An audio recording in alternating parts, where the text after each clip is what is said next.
One of the most important things a person can learn is how their sexual energy works and how to take care of it. Today, I will give you a greater grasp on the spiritual implications of sex, how to better manage your sexual energy, how the process works in your body, as well as how to have a more spiritual sexual life. And the first thing we must understand is that our sexual energy is sacred.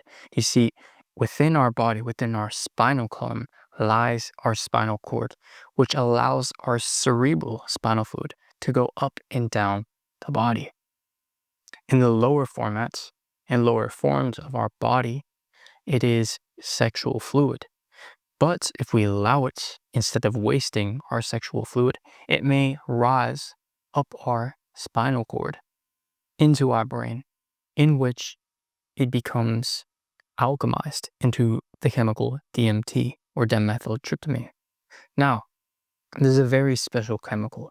This is known as the spirit molecule. It is a chemical that is highly linked to spirituality, to consciousness itself, and it is something that is produced in the brain specifically when we are dreaming. Now, this is something very well documented in various ancient religions and modern religions.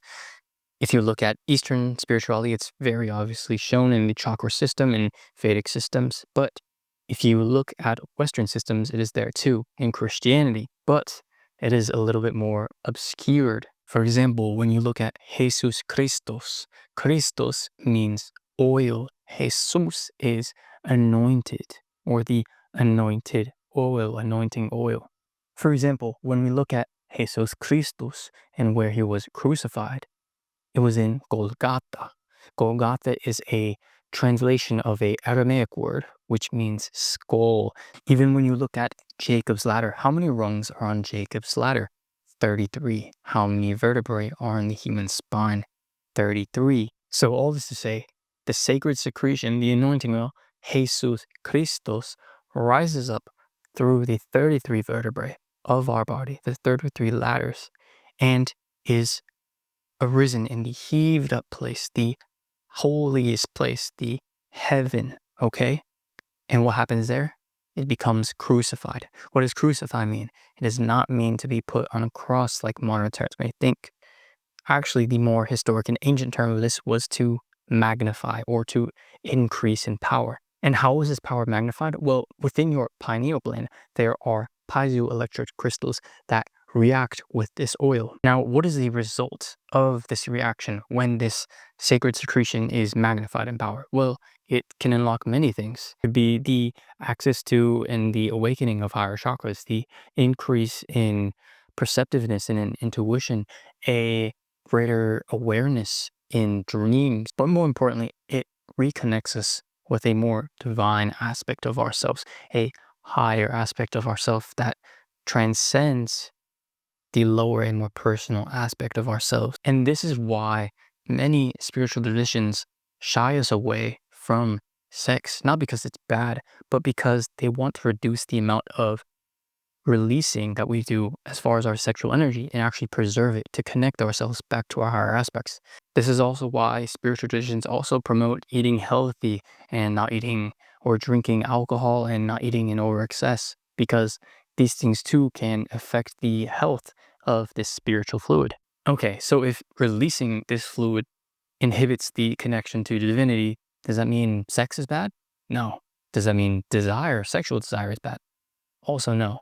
The thing that we must do is bring a level of awareness to these situations, okay? So when you have a natural feeling of sexual desire, it's okay. We just have to understand it. But ultimately, not let it consume us. You are the one in control. You decide if you want to follow it. It feels like the appropriate moment. But if it does not, then we do not accept it. We do not hold on to it or grasp onto it and follow it. The same applies with sex, right? Sex can be a beautiful thing. It can be a loving thing. It can be a healing thing.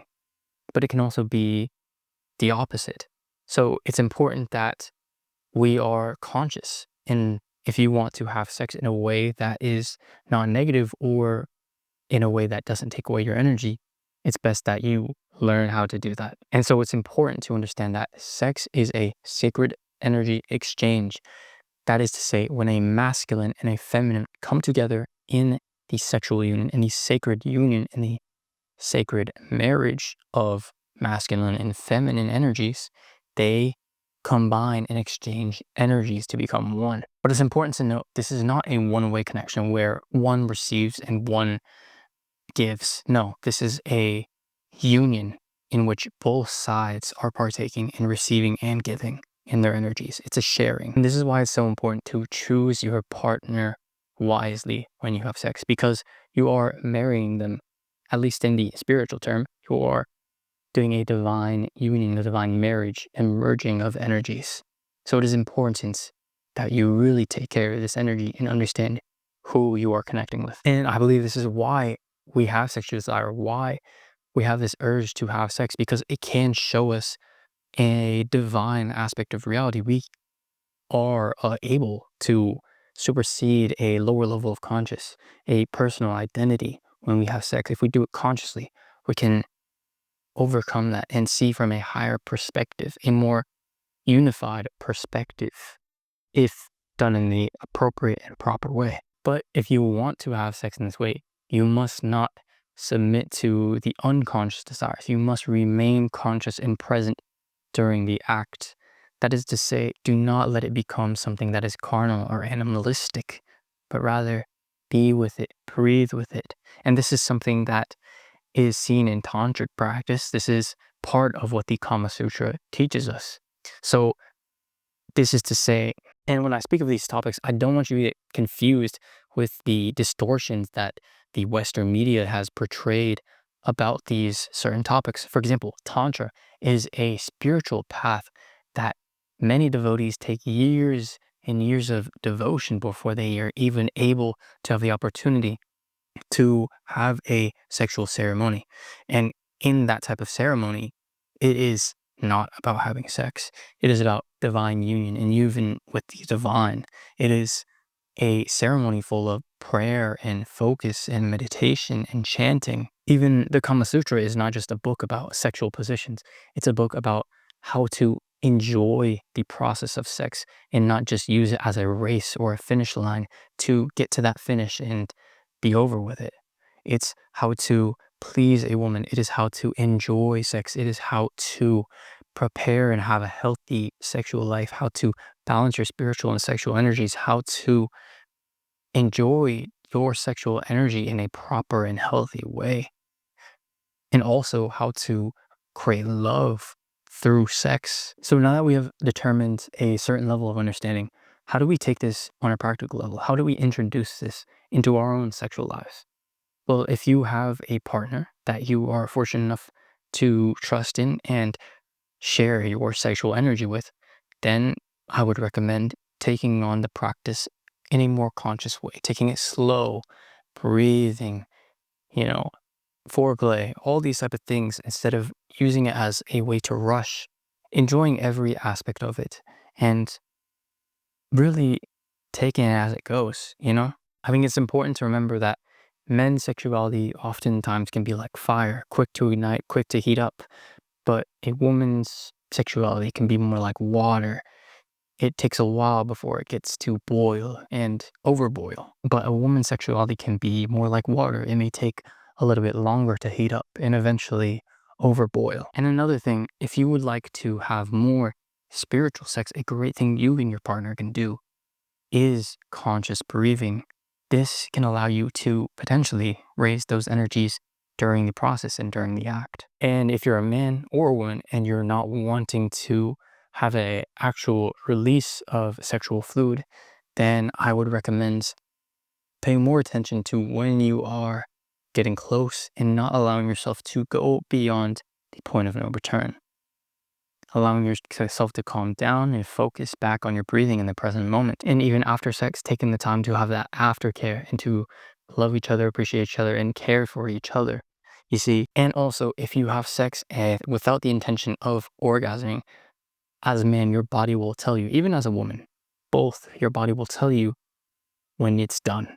If it starts to soften up, if it starts to dry up, that is the body saying, okay, we can stop. And I think that's the most important thing, is to be able to actually listen to that. Okay. And so when you are done, make sure you take that time to actually spend it with each other, because this type of sex, especially when we are not orgasming, definitely deepens a relation and deepens love and connection, because the energy that is transferred is not immediately dispelled. It is stayed and within, and it is developed. And so even after you have sex, it's important not to try and force the act of sex and just let it happen. Let that tension build, let that desire build. And when it is ready, instead of trying to force it upon your partner or try and force things to happen in a certain way. Let the desire happen and come naturally. Anyways, that's kind of all I had to say, but let me know how this resonated with you down below. I hope you have a greater understanding of how to really take care of your sexual energy and be more aware with how you're using it. I would appreciate a like as well. Also, if you would like, link down below, I have a guided live meditation that I do every week on my Patreon. It's a great time. I love to see you there. If you have any questions, drop me them down below. Also, if you would like a personal one-on-one call to ask me about any spiritual principles to help you meditate, to help you plan certain things in your life, to anything that you have any questions about, you can surely book that time with me on Patreon as well. I appreciate y'all. I love y'all. Have a wonderful day, and I'll catch you later. One love.